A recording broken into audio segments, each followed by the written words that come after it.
Dios le bendiga. Dios le bendiga. Si me pone una música,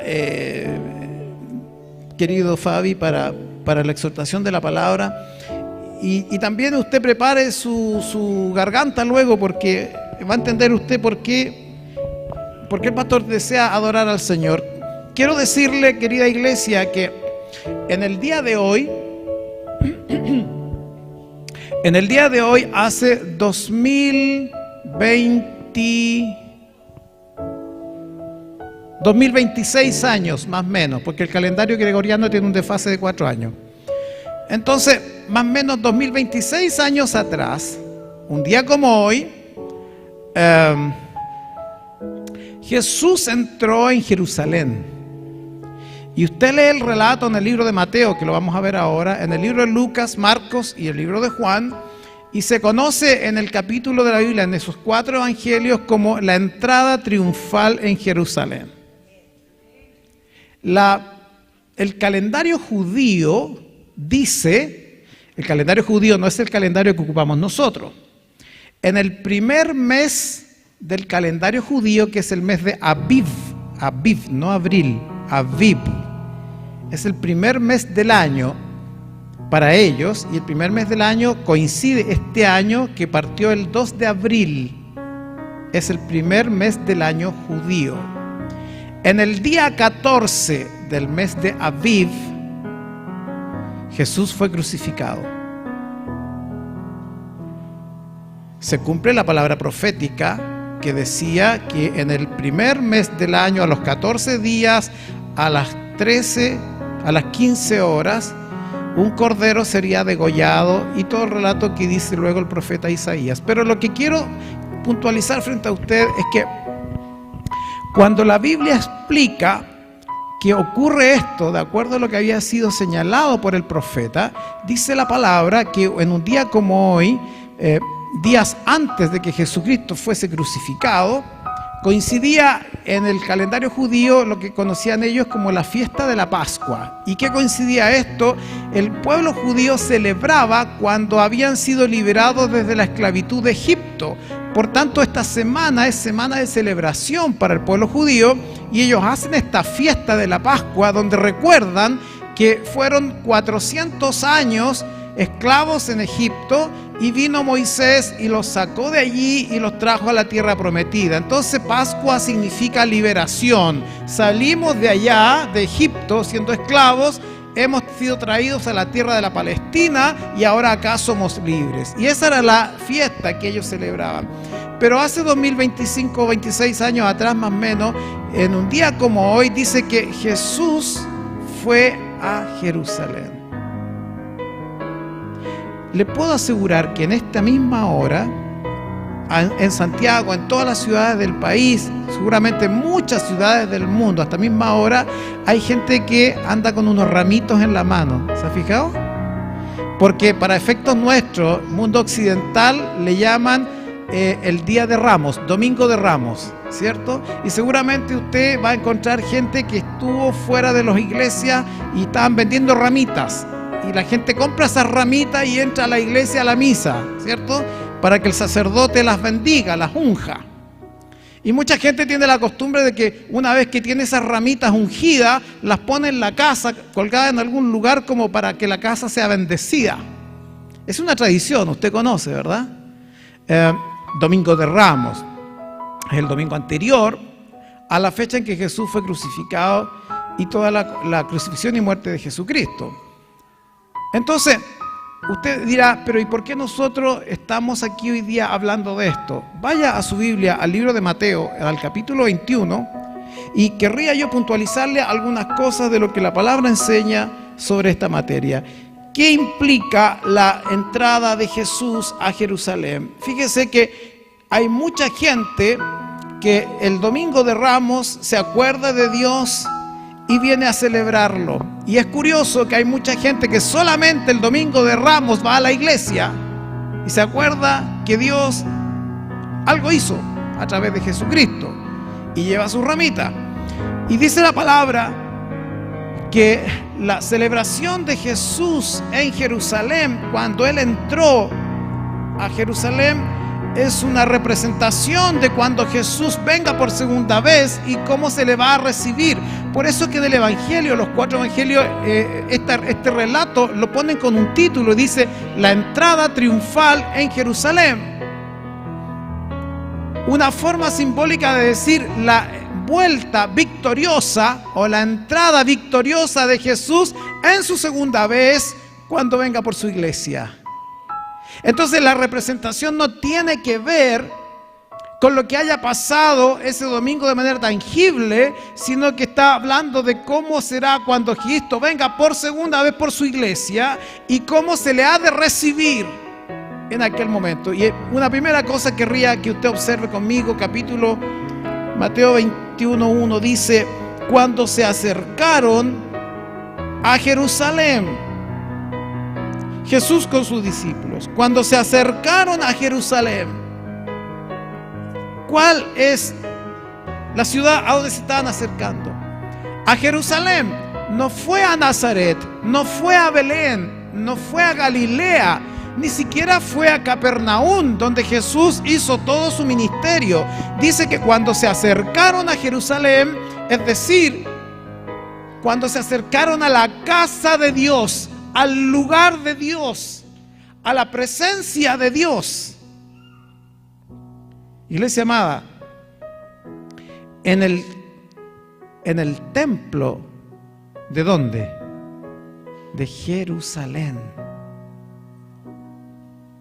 La nueva Jerusalén que baja desde el cielo, dice la palabra, y que por lo tanto implica que cuando el relato es de que Jesús viene con sus discípulos y entra a Jerusalén, está hablando de cuando nosotros venimos a la presencia de Dios, donde es la casa del Padre, donde es conveniente que estemos. Es una evidencia y es una gran alegría y es una bendición que en este siglo XXI tengamos tecnología altamente desarrollada y que podamos estar haciendo un servicio y que mucha gente lo puede observar en una transmisión online, en vivo. Pero ¿sabe qué? También es un tremendo peligro. ¿Por qué? Porque hay gente que se acostumbra a estar sentadito en su casa mirando el culto, pero no hace el ejercicio de venir a Jerusalén, a la casa de Dios. Y el relato comienza que la entrada victoriosa de Cristo fue entrando a Jerusalén, el lugar de la presencia de Dios. Iglesia amada, es importante que tú y yo hagamos el ejercicio de ir a la presencia de Dios, porque la palabra dice de que donde Dios habita, ahí está el pueblo reunido, en el templo. Cierto, hay hermanos que hoy día por razones de pandemia y razones que eso significó un cambio importante a nivel social y cultural, tuvieron que viajar fuera de la ciudad y están hoy día en otro lugar. Y sé que están mis hermanos en Chillán, y sé que están mis hermanos en Panguipulli, mi hermana está en Río Bueno, mis hermanos están en Pucón, otro grupo está en Quirihue. Sé que por razones de esta distancia se tienen que conectar a través del culto por esta conexión, y sé que mis hermanos allá en el Ecuador también están, pero al menos los hermanos del Ecuador también están en el templo escuchando la palabra del Señor. No se quedaron en sus casas. Dice, cuando Jesús se acercó a Jerusalén. Fíjate tú que cuando Jesús sanó al leproso, cuando Jesús sanó al paralítico, cuando Jesús sanó al ciego, ¿qué tienen de común todos esos enfermos? ¿Fueron sanados cómo? ¿Dónde? ¿En qué lugar? ¿Dónde estaba Jesús? Ellos fueron donde estaba Jesús. Incluso un paralítico no podía ir. ¿Y qué hicieron?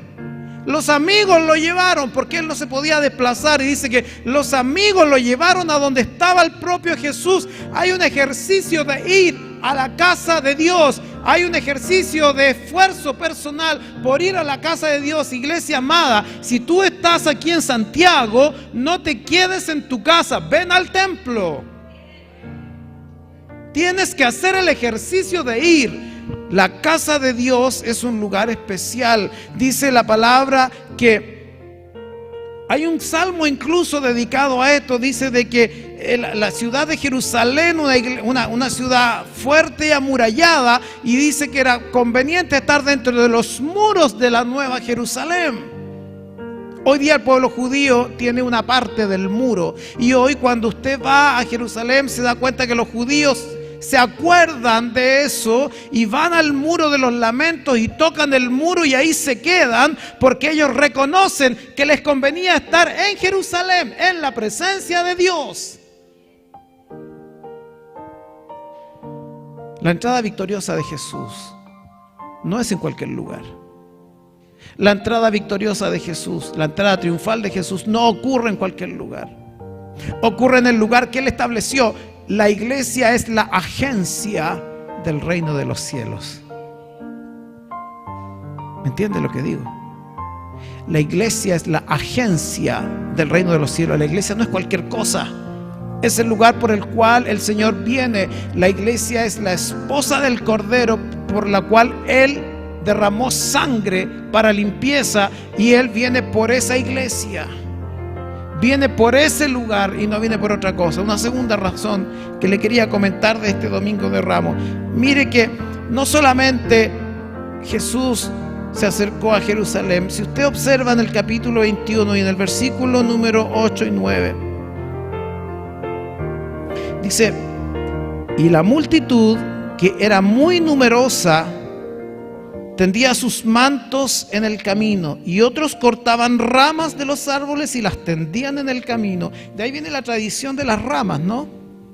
Porque Jesús venía entrando, y ojo, que aquí hay un relato que no es menor. Jesús le dijo a los discípulos, mire, cuando van camino a Jerusalén, les dice, antes de entrar, le dice, vayan antes, símbolo de preparativo, vayan antes y encontrarán un asno amarrado. Saquen el asno y lo traen. Y si el dueño del asno les pregunta ¿qué están haciendo?, ustedes van a responder: el Señor lo necesita. Y ellos fueron, encontraron el asno, lo desataron, lo trajeron donde estaba Jesús y pusieron sobre el asno un manto, y a Jesús lo montaron arriba del asno, y ahora Jesús va entrando a la ciudad de Jerusalén. El lugar por donde Jesús bajó, hermanos queridos, es un camino muy hermoso, porque estaba el monte de los olivos y está Jerusalén allá abajo, y había un camino que en ancho es un camino como de ahí a ahí, no es muy ancho tampoco, ¿no? Un camino de tierra que va bordeando el cerro y va llegando abajo, y por ese camino dice que Jesús iba montado en esa asna. Y cuando la gente lo vio, cuando la gente empezó a observar que venía Jesús, mire lo que empieza a ocurrir. Dice allí el relato de manera tan explícita, dice: y la multitud, que era muy numerosa, tendía sus mantos en el camino, otros cortaban ramas de los árboles y las tendían en el camino, y la gente que iba delante y la que iba detrás aclamaba diciendo: Hosana al Hijo de David, bendito el que viene en el nombre del Señor, hosana en las alturas. Fíjense que cuando la gente ve a Jesús, automáticamente empieza a ocurrir esto de que empiezan a aclamar a Jesús: hosana al Hijo de David, hosana en las alturas, bendito el que viene en el nombre del Señor. Cuando se ve al Rey de este universo, de manera natural, la reacción del hombre y de la mujer es adorar al Dios Todopoderoso. Es natural, es instintivo. ¿Sabe qué? Usted me dirá, no es así, pastor, porque no todos son evangélicos, no todos son cristianos, no todos conocen a Jesús, pero aún la gente que ni siquiera ha escuchado de la palabra de Dios, aún nuestros aborígenes, aún en todas las razas y naciones del planeta, aún cuando haya gente que no tiene estudios, aún cuando haya gente que nunca haya escuchado de la palabra de Dios, pero de manera instintiva le nace buscar la divinidad. ¿Se había fijado en ese detalle? Y recorra todas las culturas de este planeta. Y en todas las culturas de este planeta, el hombre y la mujer tienden a buscar al ser superior. Algunos lo ven en el sol, el otro adoran la luna, el otro adoran los astros, pero da lo mismo lo que están adorando. Lo que quiero mostrarle a usted es que algo hay acá adentro, algo hay dentro del corazón del hombre que de manera natural busca la divinidad y está queriendo adorar. Y por eso entonces usted encuentra cultura como los incas, como los mayas, como los aztecas, como en América por lo menos, ¿no? Y si uno se va al mundo oriental encuentra lo mismo. Y entonces, ¿qué es lo que hace todo hombre y toda mujer creada? Intenta adorar a los dioses. Y revise el folclore, y revise la cultura de distintas naciones, y el pueblo tiende a llevarle ofrendas, y le llevan alimentos, y le llevan flores, y le hacen un montón de cosas, porque hay algo acá adentro que te dice que si está Dios, si está la divinidad, nosotros no tenemos más opción que adorarle. Y cuando Jesús empieza a bajar, a llegar a la ciudad de Jerusalén, y entonces va montado arriba de ese asno, la gente que estaba en Jerusalén empieza a ver a Jesús, y ¿qué es lo que le nace de manera natural? Adorar, adorar y adorar. Y empiezan a decir: Hosana al Hijo de David, Hosana al Señor, bendito es el que viene. La gente le sale del alma cantar y adorar al Señor. Mire lo que dice el libro de Apocalipsis, en el capítulo número 5 y versículo 13, si lo pudieran poner ahí, por favor, sería bastante bueno. ¿Sabe qué?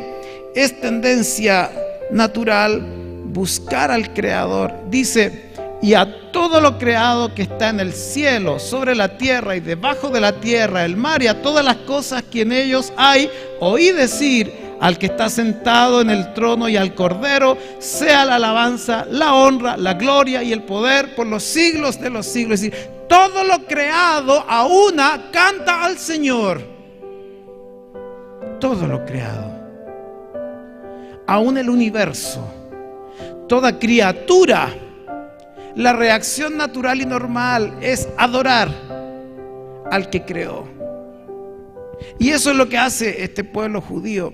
Y entonces ponen sus ropas para que Jesús pase por arriba, y sacan ramas de árboles y las mueven y las ponen para que Jesús pase sobre ellos, porque están reconociendo la dignidad, el nombre poderoso del Hijo de Dios, y por eso gritan: Hosana al Rey que viene. La adoración. Yo no sé si a ti te pasa, iglesia, pero ¿no es verdad que cuando estamos acá en la Jerusalén, a ti y a mí me sale del corazón adorar al que vive y reina? ¿Cuántos de los que están aquí adoran? ¿Cuántos les gusta adorar? ¿Cuántos les gusta cantar? Y dice que estos agarraban las ramas y las movían, y tiraban las mantas abajo, y se bailaba y se movía, y saltaban y decían: Hosana en las alturas. A veces uno dice: algo raro está pasando, porque hay gente que cuando está en la presencia del Señor no quiere adorar, no quiere aclamar su santo nombre. Y sin embargo, lo normal es bendecirle por lo que es bueno. Dice la palabra que cuando Él entra pasan cosas interesantes. Si lee el capítulo 21 y en el versículo número 10 dice: cuando entró Él en Jerusalén, toda la ciudad, ¿qué pasó? Se conmovió. Cuando entra Jesús, todo se conmueve. Cuando entra Jesús a tu corazón, cuando viene la presencia del Espíritu Santo sobre tu vida, todo se conmueve, ¿o no? ¿Cuántos han sentido incluso en su cuerpo la hermosa presencia del Espíritu de Dios? ¿Sí? Hay gente que cuando el Señor empieza a hablarle y empieza a tiritar, Y hay gente que cuando el Señor empieza a tocarle, siente un calor que lo quema. Y hay gente que cuando el Espíritu le empieza a hablar, las lágrimas empiezan a salir de los ojos. Y hay gente que cuando el Espíritu viene sobre él, mi garganta se aprieta y empiezo a sollozar. Y hay gente que cuando viene el Espíritu de Dios y es tocado por su presencia, se derrumba al suelo, porque cuando viene Él, lo conmueve todo, te remueve entero. Y hay gente que dice, pero ¿qué me está pasando? Y lucha contra eso. Y yo simplemente le digo, no le está pasando nada terrible, solamente está entrando Él. Y cuando Él entra, todo lo llena, todo lo llena. Moisés entraba al tabernáculo de reunión y dice que a veces Moisés no podía entrar al tabernáculo. ¿Sabe por qué? Porque dice que la nube de la presencia del Espíritu de Dios estaba tan fuerte dentro del tabernáculo que él no podía ingresar. Porque cuando viene Jesús, lo llena todo. Cuando Él viene, conoce todas las áreas de tu vida y las recorre detalle por detalle. Nadie se queda indiferente ante la hermosa presencia del Espíritu de Dios. ¿Cuántos hoy día han sentido la presencia de Dios? Y la vas a sentir más ahora. Y te lo estoy diciendo no porque lo diga yo, lo vas a sentir más, porque si tú vas a alzar tus manos y le vas a decir al Señor, Hosana en las alturas, el Señor va a entrar y vas a empezar a tiritar y vas a empezar a sentir y vas a sentir que tu vida se clarifica y tus ideas se ordenan y vas a sentir que tus emociones se ordenan también y vas a sentir todo aquello porque la presencia de Dios viene sobre ti. La presencia de Dios viene sobre ti. Dice que la ciudad entera se conmovió. Iglesia amada, una ciudad que es impactada por la presencia de Jesucristo, el Hijo de Dios. Si una ciudad entera es impactada por la presencia del Hijo de Dios, ¿cuánto más impactada puede ser una vida que se abre a que Jesús entre en ella y haga algo en ella? Necesitamos el toque de Jesús en nuestra vida y que seamos conmovidos. Jesús visitó la casa de Zaqueo, que era un publicano, que era un contador, que cobraba los impuestos y que había robado a mucha gente. Y dice que cuando Jesús fue a su casa, dice que el hombre se conmovió. Y de esa conmoción que se produjo en su corazón, él dijo, Señor, si yo le he robado algo a la gente, te pido perdón y yo se lo devuelvo a todos ellos y con creces. Sin que Jesús le dijera, tú eres un pecador, tú eres un ladrón, sin que Jesús le dijera nada. Solo con que Jesús entró en su casa y ese hombre se conmovió, porque cuando viene Jesús te confronta y algo te pasa acá adentro. Por eso es que cuando tú escuchas la palabra, te enojas y a veces te alegras y a veces te sientes herido y a veces te sientes tocado y a veces sientes que te abrazaron y a veces sientes, porque la palabra de Dios es más viva y eficaz que espada de doble filo y penetra hasta lo profundo del alma y hasta los tuétanos, y todas las coyunturas se mueven porque la palabra de Dios es Jesús mismo. Y eres conmovido, y eres conmovido. Iglesia, cuando Jesús viene, tú sientes que Él vino. Y no es el pastor el que te está diciendo eso. Y no es la iglesia la que te está diciendo eso. Es Jesús quien está tocando la fibra profunda de nuestro ser. Él entró a Jerusalén y la ciudad entera se conmovió. Si Jesús no te conmueve, no hay nada ni nadie que lo pueda hacer. Si tú no dejas que Jesús te toque y te mueva, no hay quien en esta tierra lo pueda lograr. si el faraón de Egipto hubiese dejado que Jehová Dios lo hubiese tocado y lo hubiera conmovido, otra cosa habría sido con ese faraón. Y el relato dice que después el corazón del faraón fue endurecido. Y ya cuando el corazón se endurece, querida iglesia, ya no hay vuelta atrás.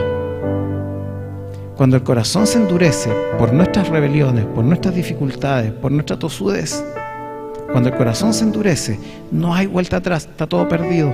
Porque si Cristo no te conmueve, no lo va a hacer nadie.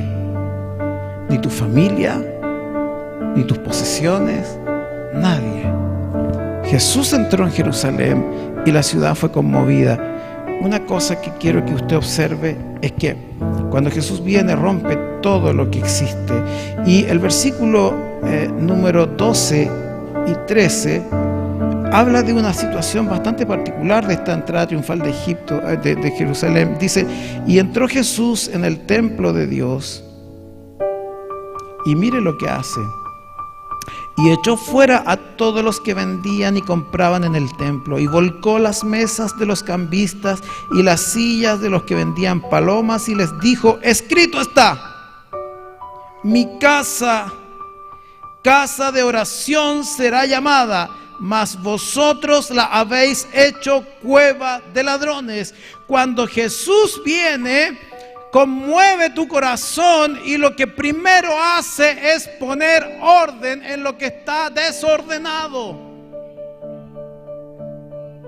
Es curioso que la entrada triunfal de Jesús en Jerusalén fue con bombos y platillos. La gente clamaba, cantaba, movía las ramas, ponía los mantos sobre la tierra, y la gente clamaba a Jesús de Nazaret. Y luego dice que Él entra en la ciudad y la ciudad fue conmovida. Pero lo primero que hace Jesús cuando entra a la ciudad, se va al templo, y lo primero que hace es que se enoja y empieza a botar a todos los que estaban en el templo haciendo negocio.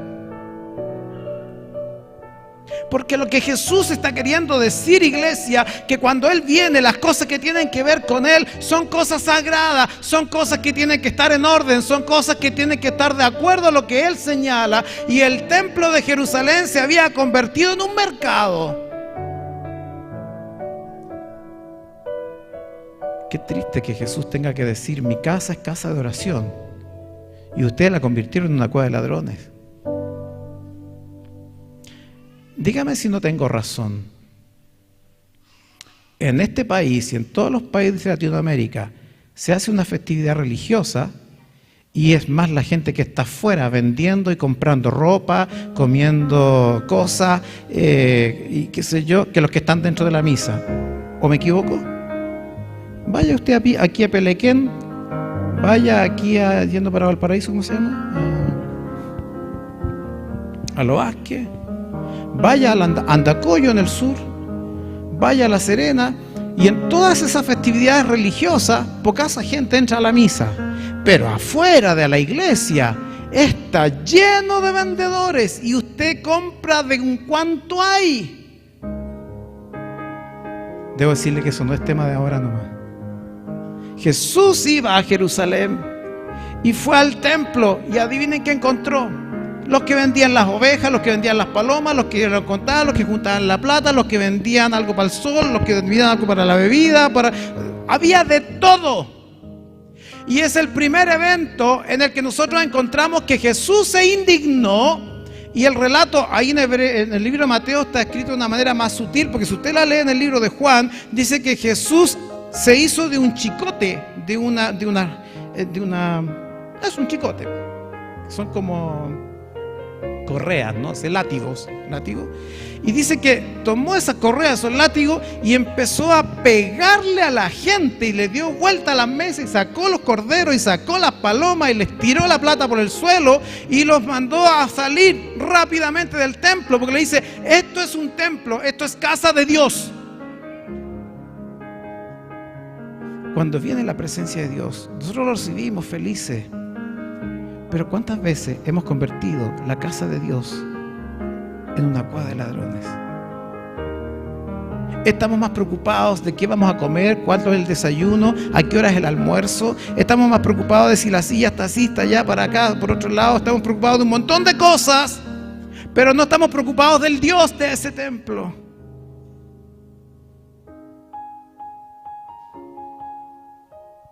Me temo que a veces no hemos entendido nada. Vamos al templo a cualquier cosa, pero no vamos a ver al Dios de ese templo. Ay, justo voy a ir el domingo porque el domingo va la hermana Lili, entonces yo le voy a aprovechar de comprar a ella porque como ella vende tal cosa, y entonces ahí me la encuentro y hacemos negocio. Uy, y justo el hermano me dé una plata, el domingo lo encuentro y entonces yo se la cobro. Y vamos con esa motivación. Convertimos este espacio en cualquier cosa. Y Jesús entró a la ciudad y lo primero que hace es poner orden. Cuando Dios viene a nuestra vida, lo primero que Él muestra es el desorden que tenemos en nuestra vida, y Él entonces se molesta y lo que empieza es a corregir aquello que está funcionando equivocadamente. Jesús entonces hace una tremenda declaración. ¿Y sabe por qué? Porque resulta de que cuando Jesús ordena esto que estaba desastroso en el templo de Jerusalén, lo hace en presencia de los principales sacerdotes que, habiendo visto todo lo que pasaba en ese lugar, no hacían nada. A veces hemos normalizado vivir en desorden. A veces nos hemos adaptado a que esa es la forma de vida que se estila en el siglo XXI, y estamos tan acostumbrados y mimetizados a lo que está ocurriendo en el entorno que lo traemos a la iglesia, y muchas veces traemos al mundo dentro de la iglesia y provocamos un desorden enorme, porque la palabra de Dios dice que lo que nosotros tenemos que hacer es ser luz del mundo, pero no que el mundo se venga acá adentro. Y Jesús se indignó. Y Jesús golpeó a la gente. Si usted lee el detalle, ninguno de los que recibió chicotazos, ninguno de los que salieron las palomas volando, perdieron sus productos. Ninguno de los que Jesús soltó los corderos, y quizás los corderos tienen que salir arrancando por cualquier lado, ninguno de esos confrontó a Jesús. Ninguno de esos le decía: oye, mi negocio, ¿qué te metí? Mi producto, mi plata. No, ninguno. Calladito. ¿Y por qué calladito? Porque se dieron cuenta en lo que estaban metidos. Dios quiere traer orden a su iglesia. A veces nos cuesta entender eso. A veces nos sentimos un poco heridos o nos sentimos un poco ofendidos cuando somos llamados al orden. A veces sentimos que ¿por qué usted se mete en esto que no tiene nada que ver? Porque sentimos que es nuestra vida, es nuestra decisión, cada cual hace como le parezca. Pero Jesús, cuando entra, no solo te conmueve, también te dice: ordenemos esto, ordenemos esta casa, ordenemos tu vida.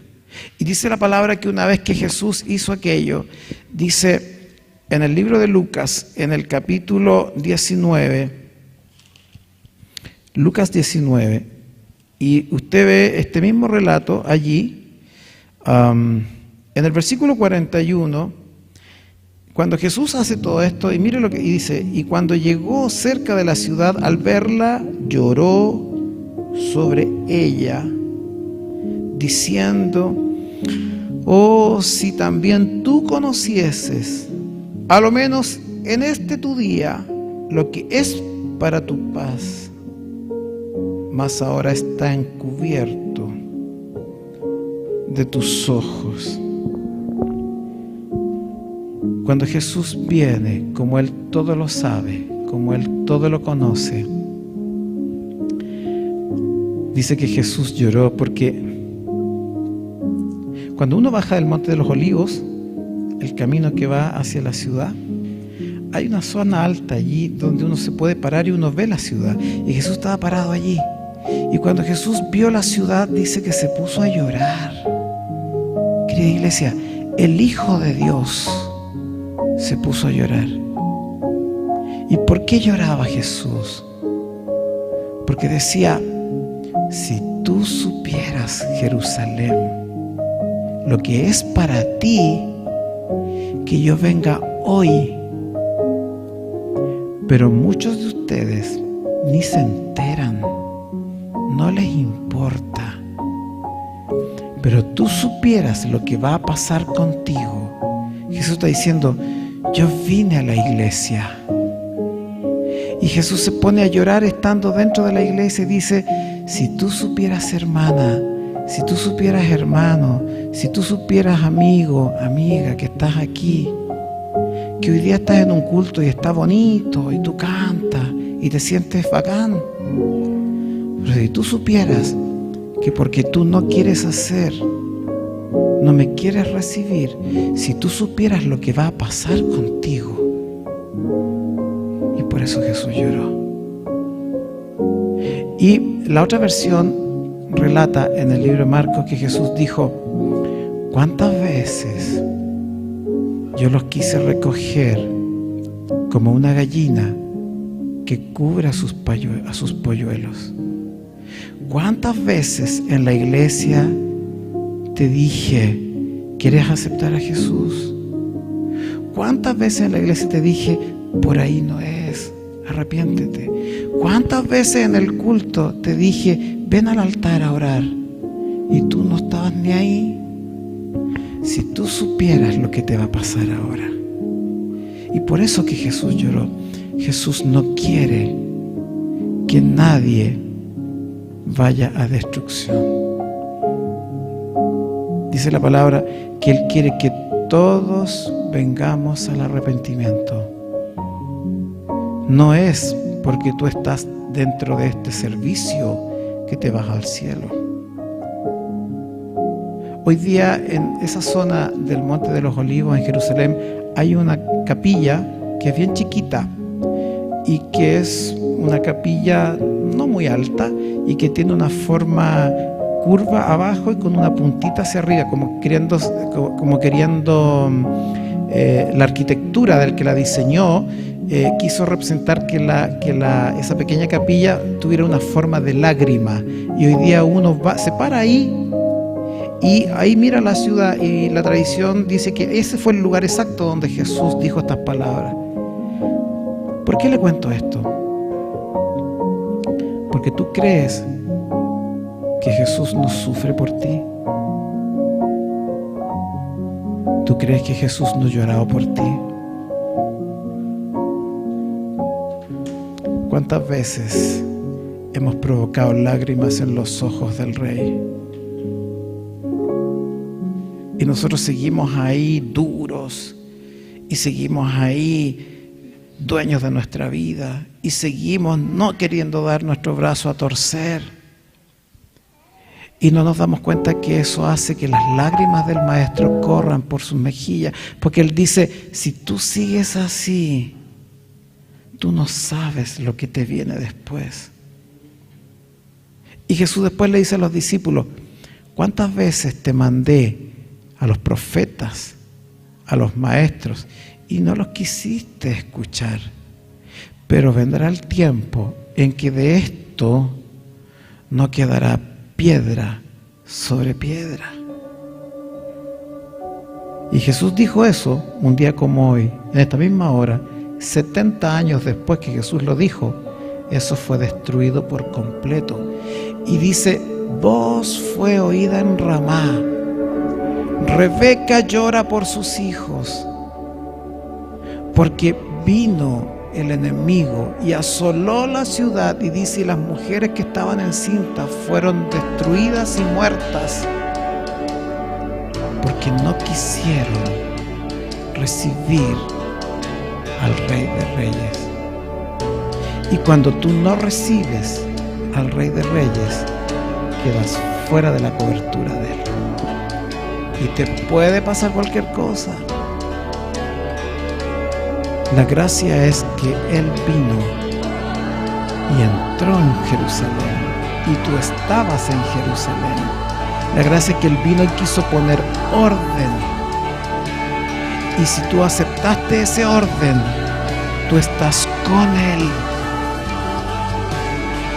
y puedes ser librado de la muerte eterna. El mandato de Jesús era ese. Por eso, querida iglesia, a veces Jesús llora por muchos cristianos que, habiendo sido hijos de Dios y habiendo sido cristianos, no están dentro de los muros de Jerusalén, símbolo de la iglesia. El año pasado comenzamos a orar y a clamar, ¿se acuerda? Y empezamos a orar con nombre y apellido por muchos de esta congregación, ¿se acuerda? Y empezamos a orar en Puente Alto por nombre y apellido. Oramos por tal hermana, por tal hermano que no viene hace tiempo. Y decimos, Señor, tráelo a este lugar, tráelo. Y volverán uno por uno, y uno por uno, y uno por uno, y van a volver. Porque Dios ha llorado por todos ellos. El relato dice que cuando Jesús entró a Jerusalén, después de esto, declara algo muy, muy importante. Si tú miras en el versículo de Mateo 21, dice versículo 15 en adelante, pero los principales sacerdotes y los escribas, viendo las maravillas que hacía y a los muchachos aclamando en el templo y diciendo Hosana al Hijo de David, se indignaron y le dijeron, oye lo que estos dicen. Y Jesús les dijo, sí. ¿Nunca leíste de la boca de los niños y de los que maman perfeccionaste la alabanza? Viene Jesús, la gente siente la conmoción, como el Espíritu le toca, la gente alaba, los niños cantaban, los niños danzaban, y entonces los principales de la ciudad le dijeron, oye, pero ¿cómo? ¿No ven ustedes el tremendo escándalo que están haciendo? ¿Acaso tú no lo ves? Y Jesús le dice, si ustedes no cantan, las piedras lo van a hacer. Cuando Jesús entró a Jerusalén en esta entrada triunfal, comienza con alabanza y termina con alabanza. Y dice la palabra en el libro del Apocalipsis que nosotros estaremos siempre en la presencia del Señor, adorando y bendiciendo su santo nombre. Entonces significa, iglesia amada, que hoy día que todo el mundo católico celebra Domingo de Ramos para buscar alguna bendición especial para su vida, nosotros vamos a ser fieles a lo que nos enseña el libro de Mateo, y nosotros vamos a declarar que Jesús vino hoy a esta Jerusalén y nosotros le recibimos y alzamos nuestras manos y movimos nuestras ramas y movimos nuestras mantas y declaramos Hosana al Rey que viene, y luego hemos tenido un encuentro con Él y Él toca nuestro corazón, nos conmueve por dentro, y una vez que nos conmueve por dentro nosotros decimos, Señor, ordena mi vida, y una vez que el Señor ordena su vida, entonces empezamos a cantar y a cantar y a cantar como lo hacían los niños, y nadie calla nuestra voz porque estamos adorando al Dios Todopoderoso, y comenzamos la Semana Santa declarándola en victoria. Aleluya. Así que usted se va a poner en pie y va a adorar conmigo como un solo cuerpo, y vamos a cantar al Señor estas canciones que alegran nuestro corazón, porque vamos a